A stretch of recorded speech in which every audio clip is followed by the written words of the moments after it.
Doyen, est-ce que vous avez le sentiment qu'on arrivera à trouver cette clé un jour, la clé dont parlait le colonel?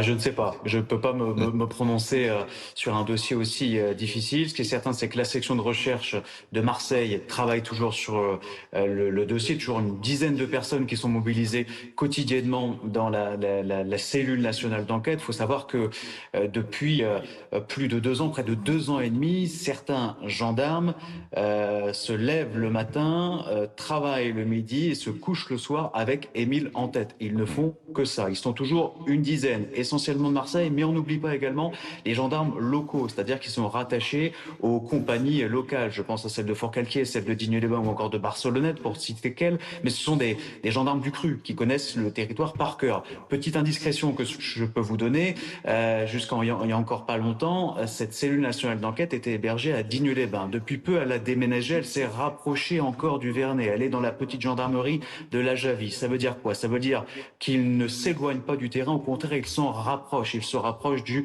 Vernet. Il y a une semaine, lundi dernier pour être précis, il y a encore 5 à 6 gendarmes qui sont montés au Haut-Vernay pour faire des constatations.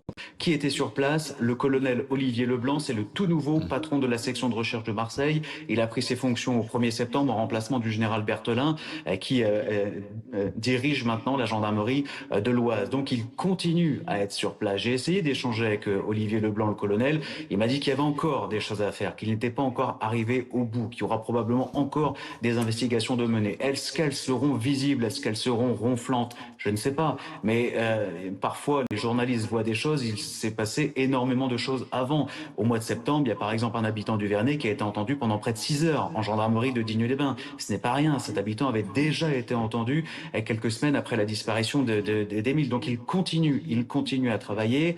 Et je terminerai juste avec une citation. Elle n'est pas de moi. Elle est du général Berthelin. À l'époque où il était à la tête de la section de recherche de Marseille, c'était au tout début de l'affaire. On est en juillet 2023.